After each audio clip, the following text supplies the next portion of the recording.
जय श्री कृष्णा। राधे राधे। आज आप लोग सुनेंगे रविवार व्रत की कथा। रविवार व्रत की कथा के अनुसार प्राचीन काल में एक बुढ़िया माई रहती थी। वह नियमित रूप से रविवार का व्रत करती थी। रविवार के दिन सूर्योदय से पहले उठकर बुढ़िया माई स्नान आदि से निवृत्त होकर आंगन को गोबर से लीपकर स्वच्छ करती। उसके बाद सूर्य भगवान की पूजा करते हुए रविवार व्रत कथा सुनकर सूर्य भगवान का भोग लगाकर दिन में एक समय भोजन करती। सूर्य भगवान की कृपा से बुढ़िया माई को किसी प्रकार की चिंता एवं कष्ट नहीं था। धीरे धीरे उसका घर धन धान्य से भर रहा था। उस बुढ़िया माई को सुखी होते देख उसकी पड़ोसन उससे जलने लगी। बुढ़िया माई ने कोई गाय नहीं पाल रखी थी, अतः वह अपनी पड़ोसन के आंगन में बंधी गाय का गोबर लाती थी। पड़ोसन ने कुछ सोच समझकर अपनी गाय को घर के भीतर बांध दिया। रविवार को गोबर ना मिलने से बुढ़िया माई अपना आंगन नहीं लिप सकी। आंगन ना लिप पाने के कारण उस बुढ़िया माई ने सूर्य भगवान का भोग भी नहीं लगाया और उस दिन स्वयं भी भोजन नहीं किया। सूर्यास्त होने पर बुढ़िया माई भूखी प्यासी सो गई। प्रातःकाल सूर्योदय से पूर्व उस बुढ़िया माई की आंख खुली तो वह अपने घर के आंगन में सुंदर गाय और बछड़े को देखकर हैरान हो गई। गाय को आंगन में बांधकर उसने जल्दी से उसे चारा लाकर खिलाया। पड़ोसन ने उस बुढ़िया के आंगन में बंधी सुंदर गाय और बछड़े को देखा तो वह उससे और अधिक जलने लगी। तभी गाय ने सोने का गोबर किया। गोबर को देखते ही पड़ोसन की आंखें फटी की फटी रह गई।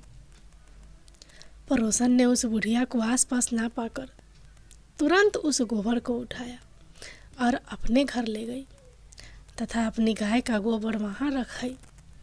सोने के गोबर से पड़ोसन कुछ ही दिनों में धनवान हो गई।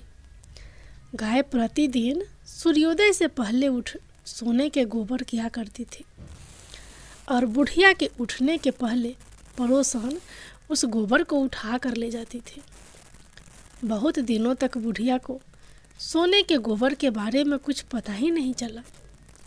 बुढ़िया पहले की तरह हर रविवार को भगवान सूर्य देव का व्रत करती रही और कथा सुनती रही। लेकिन सूर्य भगवान को जब पड़ोसन की चालाकी का पता चला तो उन्होंने तेज आंधी चलाई। आंधी का प्रकोप देखकर बुढ़िया ने गाय को घर के भीतर बांध दिया। सुबह उठकर बुढ़िया ने सोने का गोबर देखा। उसे बहुत आश्चर्य हुआ। उस दिन के बाद बुढ़िया गाय को घर के भीतर बांधने लगी। सोने के गोबर से बुढ़िया कुछ ही दिन में बहुत धनी हो गई। उस बुढ़िया के धनी होने से पड़ोसन बुरी तरह जल भूनकर राख हो गई और उसने अपने पति को समझा बुझाकर उस नगर के राजा के पास भेज दिया। सुंदर गाय को देखकर राजा बहुत खुश हुआ। सुबह जब राजा ने सोने का गोबर देखा तो उसके आश्चर्य का ठिकाना न रहा। उधर सूर्य भगवान को भूखी प्यासी बुढ़िया को इस तरह प्रार्थना करते देख उस पर बहुत करुणा आई। उसी रात सूर्य भगवान ने राजा को सपने में कहा, राजा, बुढ़िया की गाय व बछड़ा तुरंत लौटा दो, नहीं तो तुम पर विपत्तियों का पहाड़ टूट पड़ेगा, तुम्हारा महल नष्ट हो जाएगा। सूर्य भगवान के सपने से बुरी तरह भयभीत राजा ने प्रातः उठते ही गाय और बछड़ा बुढ़िया को लौटा दिया। राजा ने बहुत सा धन देकर बुढ़िया से अपनी गलती के लिए क्षमा मांगी।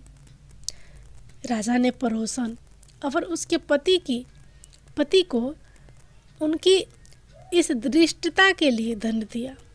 फिर राजा ने पूरे राज्य में घोषणा कराई कि सभी स्त्री पुरुष रविवार का व्रत किया करे। रविवार का व्रत करने से सभी लोगों के घर धन धान से भर गए। राजतय में चारों ओर खुशहाली छा गई। स्त्री पुरुष सुखी जीवन यापन करने लगे।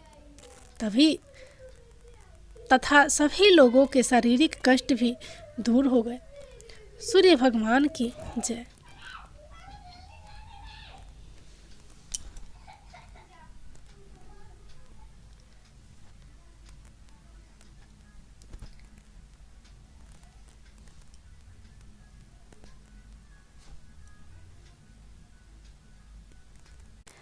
अब आप लोग सुनिए बहुत ही सुंदर गौ माता की कथा। यह कथा भीष्म पितामह ने युधिष्ठिर को सुनाई थी। एक बार लक्ष्मी जी ने मनोहर रूप यानी बहुत ही अद्भुत रूप धारण करके गायों के एक झुंड में प्रवेश कर लिया और उनके इस सुंदर रूप को देखकर गायों ने पूछा कि देवी आप कौन हैं और कहाँ से आई हैं।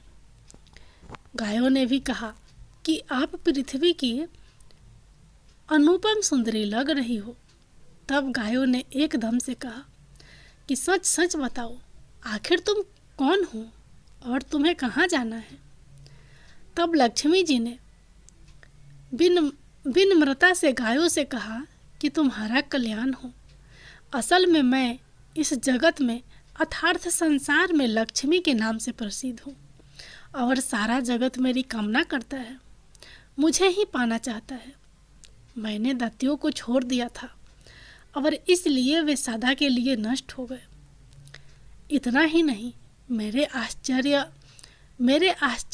में रहने के कारण इंद्र, सूर्य, चंद्रमा, विष्णु, वरुण तथा अग्नि सभी देवता सदा के लिए आनंद भोग रहे हैं।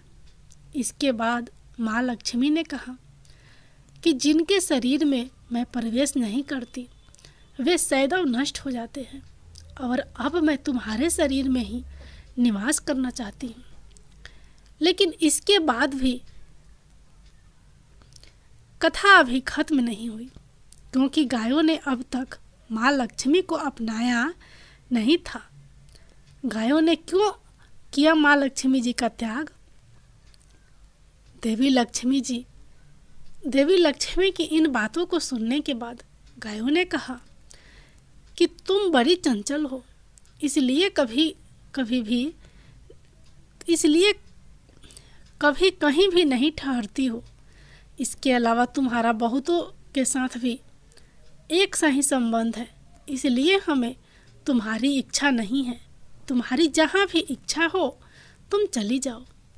तुमने हमसे बात की, इतने में ही हम अपने आप को तुम्हारी कृतार्थ यानी तुम्हारी आभारी मानती हैं। गायों के ऐसे कहने पर लक्ष्मी जी ने कहा कि ये तुम क्या कह रही हो? मैं दुर्लभ और सती हूँ, अर्थात मुझे पाना आसान नहीं, पर फिर भी तुम मुझे स्वीकार नहीं कर रही। आखिर इसका क्या कारण है? यहाँ तक कि देवता, दानव, मनुष्य सब कठोर तपस्या करके मेरी सेवा का सौभाग्य प्राप्त करते हैं, अतः तुम भी मुझे स्वीकार करो। वैसे भी इस संसार में ऐसा कोई नहीं जो मेरा अपमान करता हो।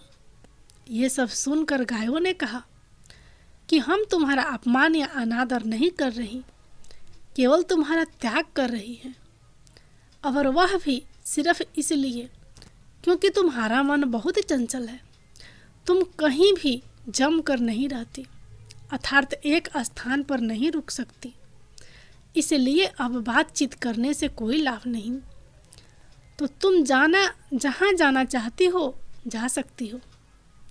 इस तरह से गायों ने माँ लक्ष्मी का त्याग कर दिया, क्योंकि गायों को मालूम था कि लक्ष्मी कभी किसी एक के पास नहीं रहती, बल्कि पूरे संसार में घूमती हैं। पर फिर भी माँ लक्ष्मी ने हार नहीं मानी और इतना सब होने के बाद भी वार्तालाप जारी रखी। अब आखिर में माँ लक्ष्मी ने कहा, गायों, तुम दूसरों को आदर देने वाली हो, और यदि तुमने ही मुझे त्याग दिया तो सारे जगत में मेरा अनादर होने लगेगा। इसलिए तुम मुझ पर भी अपनी कृपा करो। तुमसे केवल सम्मान चाहती हूँ। तुम लोग सदा सबका कल्याण करने वाली पवित्र और सौभाग्यवती हो, तो मुझे भी बस आज्ञा दो कि मैं तुम्हारे शरीर के किस भाग में निवास करूं। इसके बाद गायों ने भी अपना मन बदल लिया, और गायों ने कहा कि हे यशविनी, हमें तुम्हारा सम्मान अवश्य ही करना चाहिए। इसलिए तुम हमारे गोबर और मूत्र में निवास करो, क्योंकि हमारी ये दोनों वस्तुएं ही परम पवित्र है। तब माँ लक्ष्मी ने कहा, धन्यवाद और धन्य भाग मेरे, जो तुम लोगों ने मुझ पर अनुग्रह किया, यानी मेरे प्रति इतनी कृपा दिखाई। मैं अवश्य ऐसा ही करूँगी। मैं सदैव तुम्हारे गोबर और मूत्र में ही निवास करूँगी। सुखदायिनी गायों, अर्थात सुख देने वाली गायों, तुमने मेरा मान रख लिया, अतः तुम्हारा भी कल्याण हो। बस यही वजह है कि गाय की इन दो वस्तुओं को लक्ष्मी का ही रूप समझा जाता है। गौ माता की जय। अब सुनिए गौ माता की अगली कहानी। गौ माता और राजा दिलीप की कहानी। राजा दिलीप का कोई पुत्र नहीं था, इसलिए वो अपने गुरु वशिष्ठ के पास गए। गुरु ने कहा कि तुमसे एक अपराध हुआ है, इसलिए तुम्हें पुत्र नहीं हो पा रहा। तुम्हारा अपराध है कि तुम एक बार देवता के युद्ध में मदद करके वापस लौट रहे थे। रास्ते में देवताओं को भी भोग और मोक्ष देने वाली कामधेनु एक विशाल वट वृक्ष के नीचे आराम कर रही थी, और अन्य कई गौ माताएं चारा चर रही थी। बस शीघ्रतावश तुमने अपना विमान रोककर नीचे उतरकर कामधेनु माता एवं गौ माताओं को प्रणाम नहीं किया, अनजान मार दिया।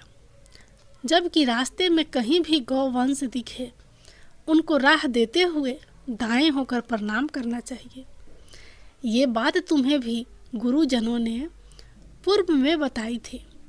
यहाँ गौ अपराध और गुरु आज्ञा का उल्लंघन हुआ, इसलिए तुम्हारे यहाँ पुत्र की प्राप्ति नहीं हो सकती।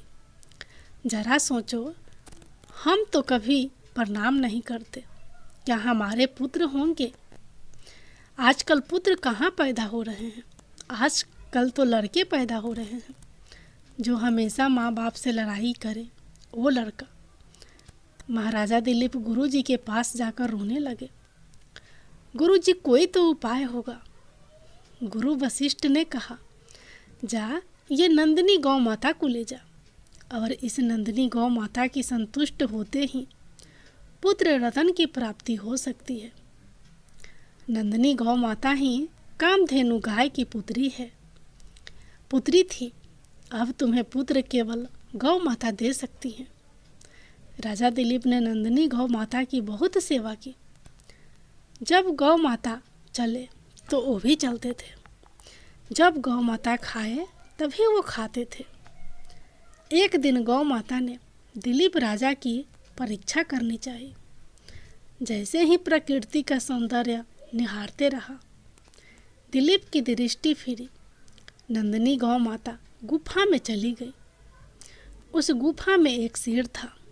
शेर ने गौ माता को पकड़ लिया, और गौ माता करुण पुकार कर डकारने लगी और राजा दिलीप से मदद की गुहार लगाने लगी। याद रहे, राजा दिलीप गुरु कृपा से चर अचर सभी प्राणियों की भाषा समझ लेते थे। दिलीप राजा ने शेर के ऊपर जैसे ही धनुष बाण साधन किया, उनका हाथ जहाँ का वहाँ जाम हो गया।